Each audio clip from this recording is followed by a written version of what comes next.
అందరికీ నమస్కారం. ఈరోజు కుంభరాశి వారికి జరగబోయే శుభాలు మరియు అశుభాలు ఏ విధంగా ఉన్నాయో తెలుసుకోబోయే ముందు ఒక చిన్న రిక్వెస్ట్. ఈ వీడియోని ఇంకా లైక్ చేయకపోతే వెంటనే లైక్ చేయండి. ఛానల్ ని సబ్స్క్రైబ్ చేయకపోతే వెంటనే సబ్స్క్రైబ్ బటన్ క్లిక్ చేసి పక్కనే ఉన్న బెల్ ఐకాన్ ని యాక్టివ్ చేసుకోండి.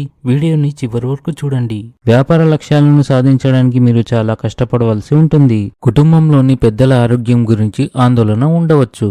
మీరు మీ జీవిత భాగస్వామితో కలిసి మంచి ఆహారాన్ని ఆనందిస్తారు. మీరు ఆఫీస్ ఒత్తిడి నుండి ఉపశమనం పొందుతారు. వివాహితులు ఈరోజు ఆనందంగా ఉంటారు. మీరు చిన్న విషయాలకు కోపంగా మారవచ్చు. పిల్లలపై కోపం రావచ్చు. ఉద్యోగంలో నికాసైన ప్రమోషన్కి అవకాశం ఉంది. ఈరోజు ఈ రాశి వారికి ఒక స్త్రీ వల్ల సాయంత్రం వరకు కొన్ని మంచి శుభవార్తలు అందుతాయి. చాలా కాలం తర్వాత మీ అత్తమామలను కలుసుకునే అవకాశం మీకు లభిస్తుంది.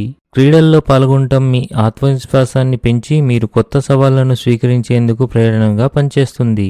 మీరు సాయంత్రం నుండి రాత్రి వరకు మతపరమైన కార్యక్రమాల్లో గడుపుతారు. ఇది మీ మనోధైర్యాన్ని పెంచుతుంది. ఈరోజు మీకు అదృష్టం యొక్క పూర్తి మద్దతు లభిస్తుంది. జ్యోతిష్యం మరియు ఆధ్యాత్మిక శాస్త్రాల పట్ల మొగ్గు పెరుగుతుంది. మీరు నివాస మార్పు లేదా కొత్త ఇంటి కొనుగోలు కోసం ప్రణాళికలు ఖరారు చేయవచ్చు. అధికారుల సహకారం ప్రతి పనిలో ముఖ్యం. వారి మద్దతుతోనే విజయం సాధించవచ్చు. మీరు వ్యాపారంలో ఆర్థిక ప్రయోజనాలను పొందుతారు. కొన్ని కొత్త పనులు ప్రారంభిస్తారు.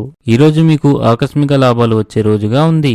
వ్యాపారంలో కూడా క్షీణత ఉంటుంది. అయితే కుటుంబంలో కొన్ని అసహ్యకరమైన సంఘటనలు కూడా జరగవచ్చు. దాని కారణంగా కుటుంబ వాతావరణం క్షీణిస్తుంది. మీరు తీసుకునే కీలక నిర్ణయాలు కుటుంబ సభ్యుల ఆనందానికి కారణమవుతాయి. ఇవి మీ బంధాలను బలపరుస్తాయి.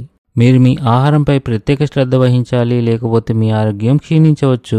ఉద్యోగంలో కొన్ని సమస్యలు ఎదుర్కోవచ్చు. ఆత్మీయుల మధ్య చిన్న విషయాలపై అపార్థాలు పెద్దవిగా మారే అవకాశం ఉంటుంది. ఇంటికి విలాసవంతమైన వస్తువుల కొనుగోలుకు ఖర్చు ఉంటుంది. ఈరోజు అదృష్ట సంఖ్య వచ్చేసి 4. ఈరోజు అదృష్ట రంగు వచ్చేసి కుంకుమ పువ్వు రంగు. ఈ విధంగా ప్రతిరోజు మీ రాశి ఫలాలను తెలుసుకోవాలంటే ఈ వీడియోని లైక్ చేసి మీ మిత్రులందరికీ షేర్ చేయండి. ఛానల్ని తప్పకుండా సబ్స్క్రైబ్ చేయండి.